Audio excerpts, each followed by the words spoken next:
Olá, alunos do Colégio Lísimaco Ferreira da Costa, dos sextos anos A, B, C e D, e os alunos do Colégio Gabriela Mistral, dos sextos anos A, B e C. Hoje teremos mais uma aula de ensino religioso, né? Na semana retrasada eu tinha feito um meet, né, com os alunos do Colégio Lisímaco com relação aos textos sagrados, né? O que é um texto sagrado? Eu não tinha feito com o pessoal do Gabriela, né? Porque do Gabriela nós estamos falando sobre o projeto Sonho e Esperança lá, que é outra situação. Mas eu vou falar hoje, dar uma retomada nesse conteúdo, que vai ser muito importante para vocês saber, além de uma atividade que vai acompanhar junto com vocês nesse conteúdo aí, tá bom? De fato, eu vou falar sobre textos sagrados. O que são textos sagrados? São textos que fundamentam as religiões, que é o caso da Bíblia, da Torá dos judeus, né? O Alcorão dos muçulmanos, o Tao Te Ching, né, do taoísmo, o Bhagavad Gita do hinduísmo. Então são vários textos que nós temos, né, de cada religião. Eu vou falar muitas que vocês conhecem e outras que alguns conhecem de fato, né? Então, por exemplo, existem religiões que não têm de fato o texto sagrado, que é o caso da religião indígena e africana, porque eles levam as tradições da maneira oral. Como a Bíblia foi escrita? A Bíblia foi escrita primeiramente de maneira falada, e só depois que ela passa a ser escrita. Porque a escrita ela surge muito depois da ideia falada, né? Então você tem, por exemplo, milhares de textos aí, né, distribuídos ao longo que são séculos, tem livros muito mais antigos que a Bíblia, inclusive, né? Dentro da situação. Então, por exemplo, onde que de fato começa a escrita? Né? Você sabe muito bem que isso eu já até comentei com vocês em aulas anteriores, né? De que a escrita ela surge a partir do momento em que o homem começa a desenhar nas cavernas, né? A escrever o que ele via lá fora, das cavernas, né? Ali começa a surgir a escrita. Aí nós temos a escrita do Egito, né? Onde as pessoas escreviam as cenas da passagem da vida para a morte do faraó em hieróglifos, né? Em desenhos, certo? Que eram feitos lá naquela época. E também existiram outras civilizações com a escrita, que é o caso da Mesopotâmia, né, onde você tinha o chamado Código Hammurabi, né, onde foi o surgimento de fato da escrita no mundo ocidental, né, que hoje fica no Iraque, esse local. E basicamente essas escritas na pedra, né, elas fundamentaram leis muito rígidas na época. A lei do Dalhão, né, conhecida como olho por olho, dente por dente, né? Se te paga uma medida, você vai retribuir, né, o castigo com relação àquele que te castigou. Então é mais ou menos assim, né? E isso prevaleceu durante muitos e muitos anos. Tá? Aí nós temos os 10 mandamentos, né, escrito por Moisés também na pedra, né, lá no Monte Sinai, onde ele coloca lá, né, as dez leis, né, não matar, não pecar contra o adultério, né, respeitar o pai e a mãe, né, não roubar, não mentir, né, são preceitos que estão dentro das questões religiosas aí, né, principalmente no cristianismo, né, você tem esses preceitos aí que têm que ser seguidos até hoje e que estavam lá, né, escritos na lei de Moisés, né? Uma lei bastante antiga, né, que vocês encontram na Bíblia lá em Êxodo 20, né? Êxodo 20 vocês conseguem encontrar lá os 10 mandamentos, né? Que ele coloca de uma maneira diferente, é claro, né? Mas são os 10 mandamentos. Outros textos que vocês conhecem, mas que não sabem que são textos sagrados, são as famosas mandalas, né? São aqueles círculos com desenhos todo folheado, com vários detalhes e tal, né? Isso é um texto sagrado, né? Se nós estivéssemos em sala, eu trabalharia mandalas com vocês, mas não tem como mandar, né? Até eu posso pedir na atividade, crie uma mandala, né? Desenhe uma mandala, né? Eu acho que eu vou até pedir para vocês fazer, desenhar uma mandala na atividade e mandar junto com a atividade desta aula aí para ver o que vocês conseguem fazer. Né? As mandalas também são formas de textos pictórios, pois têm como finalidade passar ensinamentos religiosos. Elas provêm da língua sânscrita, é da língua dos hindus, né? ciclo sagrado. As mandalas são uma forma de retratar o encontro entre a manifestação do sagrado com o homem. Podemos citar como exemplo a roda da vida, que são as 6 esferas que o ser humano pode renascer na tradição religiosa umbandista. A imagem, né, que temos aqui, né, é uma mandala, de fato, do budismo, né? Essa imagem aqui, se vocês conseguem ver, não dá para ver aqui, ó, no livro, né? É que tem muito sol aqui, deixa eu só baixar, tirar um pouco essa claridade para vocês.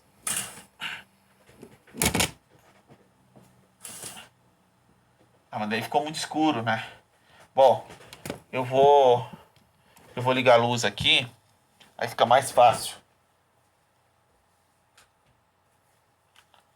Acho que agora dá pra ver. Aham. Beleza. Desculpem como. Então aqui, ó. Aqui nós temos uma mandala, né? Mais ou menos desenhada. Estão vendo? Esta mandala, e aqui tem outra, ó. Tá vendo? A imagem ao meio é o Yama, tido como juiz que julga os mortos, e ele segura o ciclo divino de 6 partes, né? Então é como um Deus que vai julgar vivos e mortos.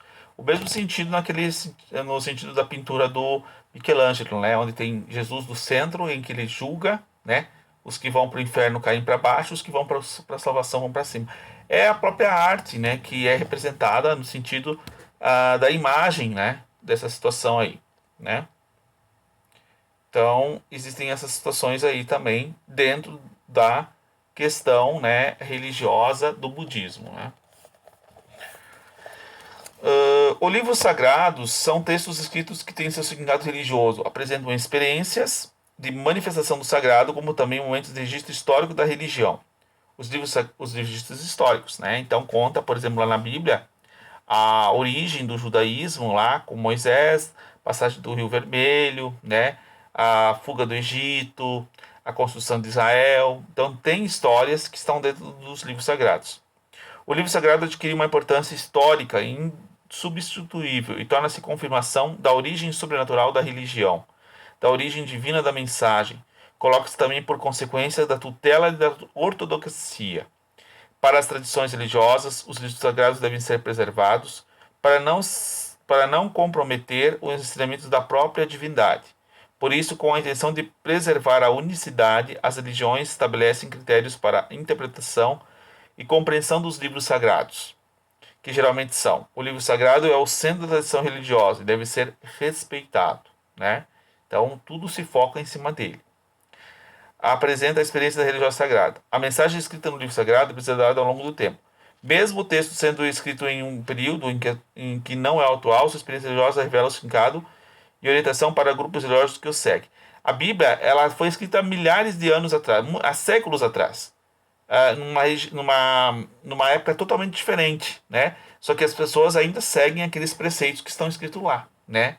E muitos deles são ainda válidos nos dias de hoje. Claro que tem muita coisa ali que não cabe mais nos dias de hoje, por exemplo, o desrespeito à mulher. Isso não tem como seguir, né? A fio a risca, como a Bíblia descreve, é que se tem que tratar a mulher. A mulher tem que ser tratada com respeito, né? E não a forma de respeito como ali está escrita, né? Em algumas partes. Então, há de se questionar essa situação hoje, né? Numa situação atual. Bom, outros livros sagrados nós temos os Vedas, né, que são uma coletânea de textos hindus. Um dos livros sagrados para os hinduístas que foi compilado por volta de 3000 a.C. Chama-se Vedas. Trata-se de 4 coleções de hinos, orações e textos ritualísticos revelando os antigos sábios. O mais antigo, o rei Ringa Vedas. Vedas significa saber e conhecimento. Então, por exemplo, existem orações, né, dentro dos livros sagrados também, além das histórias sagradas que nós temos, né? Dentro da Bíblia que vocês conhecem, existem os salmos. Salmos são orações, são canções, né? Canções que são levadas a Deus ali. É considerada pela história e escritura sagrada a mais antiga da humanidade. Os Vedas podem ser divididos em 2 grandes partes. A primeira, os Shuddhis, ouvidos, onde estão os textos revelados, e o segundo, os Shimnis, os lembrados, os textos que o próprio homem produziu. Os Vedas tiveram grande importância para o início do hinduísmo. Por meio deles foi possível reunir as diversas crenças pré-históricas de um mesmo sistema religioso.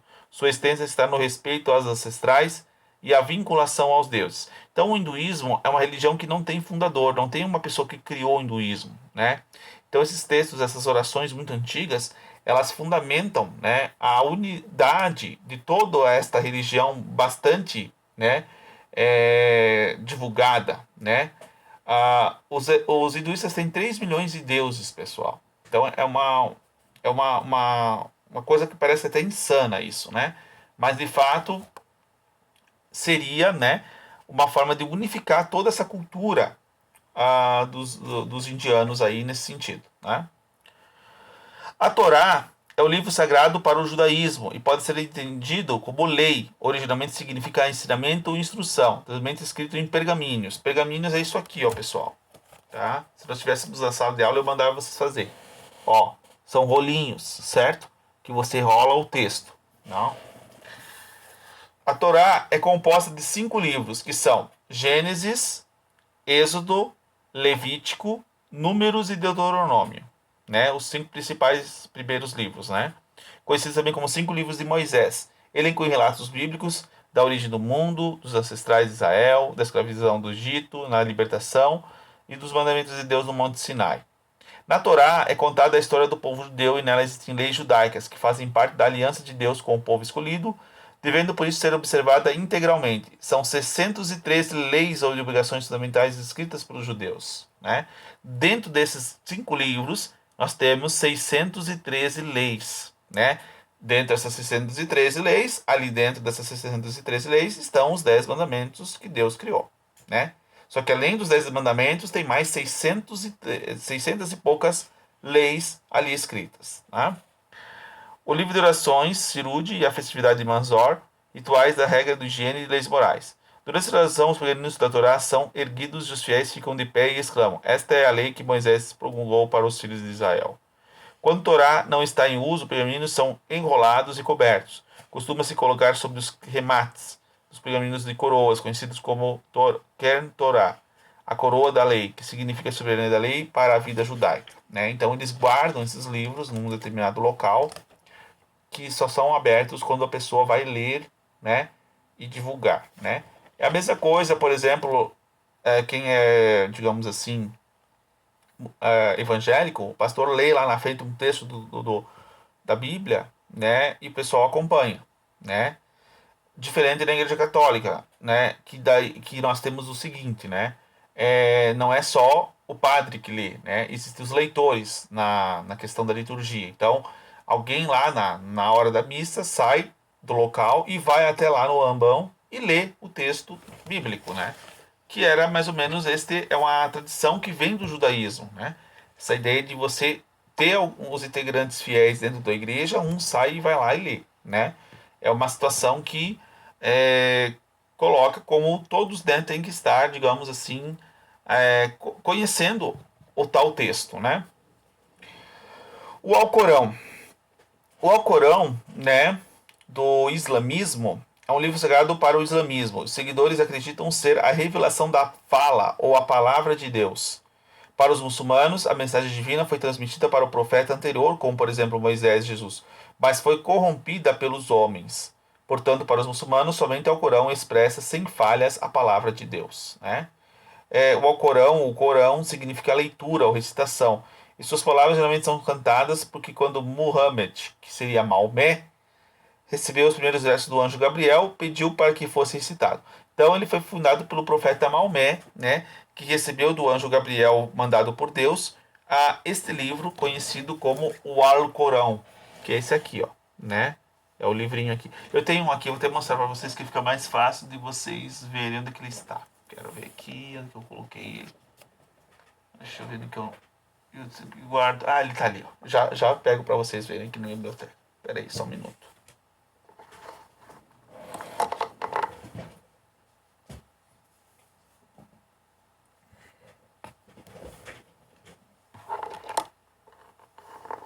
Então esse aqui é o Alcorão, ó, tá? Alcorão. Então ele está escrito, né, tanto em árabe quanto em português, certo? Aqui você tem escritas em árabe, aqui você tem escrita em português. Só que ele se lê de trás para frente. Não é daqui, é daqui, ó, que começa aqui a leitura. Então, eles leem ao contrário, né? Os árabes, eles leem ao contrário da gente. A gente lê da direita para a esquerda, não é? É assim que nós lemos, né? E escrevemos da direita para a esquerda. Eles não. Eles escrevem da esquerda para a direita. E eles leem da esquerda para a direita. Então é uma forma de pensamento totalmente diferente da nossa, né? A maneira do sistema deles é totalmente diferente do que nós temos aí, né? Então é bem diferente.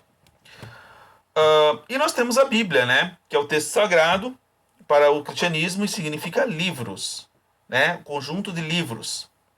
A Bíblia não é o único livro, e sim uma coletânea de 73 livros para católicos e ortodoxos, e 66 livros para os evangélicos e protestantes. A Bíblia possui um grande valor espiritual e religioso por todos os cristãos, né? E aqui em casa eu tenho tanto a Bíblia evangélica quanto a Bíblia católica, né? Então eu consulto as duas de fato para ver se os textos são diferentes, né? Mas geralmente é a mesma coisa, né? Só que uma tem mais livro e a outra tem menos, né? Dependendo da religião que é. Ela está dividida em duas grandes partes, o Antigo Testamento e o Novo Testamento. No Antigo Testamento temos o relato da experiência religiosa do povo israelita e sua origem. No Novo Testamento está escrita a vida e a obra de Jesus Cristo, e nele também encontramos fatos originais da igreja cristã. A Bíblia também fala sobre a vida dos primeiros apóstolos, movimento de expressão da fé, assuntos como oração, rituais, história, sabedoria, além de poesias consideradas inspiradas por Deus, né? Então ela é um livro de poesia também, né? Ela é um livro de orações, ela é um livro de ritos, né? Além de ser um livro histórico, né? Além de ser um livro de doutrina. Então ela é completa nesse sentido, né? Aí nós temos também o livro dos Espíritas, né? Que são os livros criados por um autor chamado Allan Kardec, que foi o fundador, né, do Espiritismo. O nome dele era Professor Rivail, né? Era Rivail o nome dele, só que ele usava Allan Kardec como um pseudônimo, né? O que é um pseudônimo? É tipo um apelido, né? Para ele, digamos assim, não ser revelado, de fato, né? Então, e ele era professor de escola, como eu, né? O fundador do Espiritismo, ele era um professor de sala de aula, como o professor aqui, né? E ele era muito carinhoso com seus alunos. Só que com o tempo, quando ele criou essa doutrina espírita, né, ele deixou de dar aula para fundamentar a religião dele, né? Aí nós podemos ter, são 5 livros escritos por ele. O livro dos Espíritos, o livro dos Médiuns, o Evangelho segundo o Espiritismo, né? O Céu e o Inferno e Gênesis. Então ele tem 5 livros escritos, né? Em que ele reestuda, né, essa ideia da reencarnação, essa ideia dos espíritos que estão por aí, né? Então existe todo um estudo, né, muito fundamentado sobre o espiritismo aí, né? E não é uma religião muito divulgada, ela precisa, né? Existem muitos adeptos dessa religião e não se foca bastante, né, dentro do ensino religioso, né, a concepção do espiritismo. Precisaria se focar mais nisso, né? E isso é importante que a gente também fale, né? O livro sagrado para os budistas. Sabemos que Buda não deixou nada escrito, pois seus ensinamentos eram feitos somente pela oralidade. É o caso de Jesus, né? Também não deixou nada escrito. Quem escreveu foram os apóstolos que vieram depois dele. Ou seja, de forma falada. Após a sua morte, seus seguidores passaram a transcrever suas ideias em textos escritos. Por isso, no budismo, encontramos diversos escritos inspirados nos ensinamentos de Buda. Para alguns budistas, um dos livros mais representativos é chamado Jampamapala, pois apresenta os elementos de vida transmitidos por Buda, né? Então, o budismo, né, existe textos criados pelos discípulos de Buda, né, que também fala sobre os ensinamentos que o Buda deixou na época, né? E o Tao Te Ching, ou o livro do universo, sobretudo, taoísmo, né? Aqui diz que o primeiro livro elaborado pelos escritos de Lao Tse, conhecido como Tao Te Ching, livro do universo sobretudo. O livro tem apenas 20 a 25 páginas, está dividido em 81 capítulos e fala sobre a relação do homem com as forças da natureza. O significado da palavra Tao é caminho, Te Ching, livro, mas no livro quer dizer fundamento do mundo, tá? Então você tem, por exemplo, esse livro também muito famoso, né? Que é um livro sagrado. Né? E nós temos também o chamado Livro dos Mormons, né? O livro Mormon. Não sei se dá para ver por aqui. Acho que não conseguem ver aqui. Precisa se achar. Eu tenho um aqui também. Quer dizer, eu tenho dois livros Mormons em casa, né? Um que eu ganhei de uma aluna e o outro que eu ganhei de uma pessoa, né? Ai, deixa eu ver aqui. Então aqui nós temos, por exemplo, o livro dos Mormons. Aí, ó. Livro de Mormon, né? E esse livro, de fato, eles são um livro que é da Igreja de Jesus Cristo dos Santos dos Últimos Dias. Talvez acho que um de vocês deve ser dessa religião aqui, né?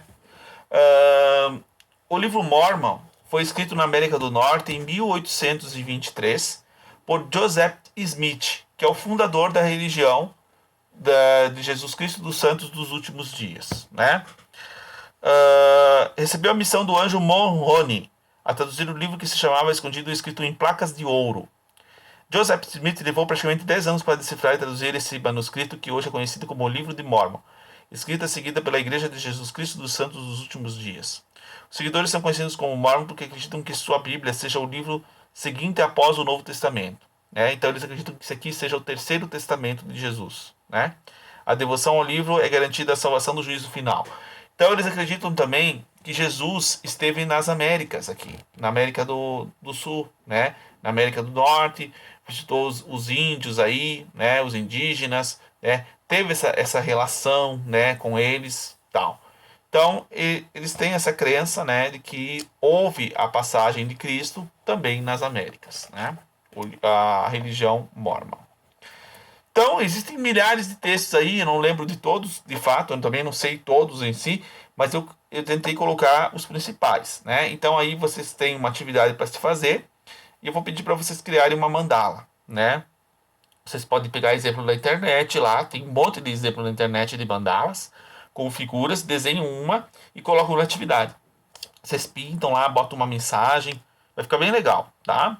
Eu vou deixar esta atividade também incluída dentro da atividade desta aula, que vai representar a ideia de textos sagrados. A próxima aula, que seria a semana que vem, eu vou falar sobre símbolos religiosos, tá bom? Aí nós vamos comentar sobre isso com vocês, tá bom? Um grande abraço, um grande beijo, tá? Até semana que vem, tá bom? E estudem, por favor.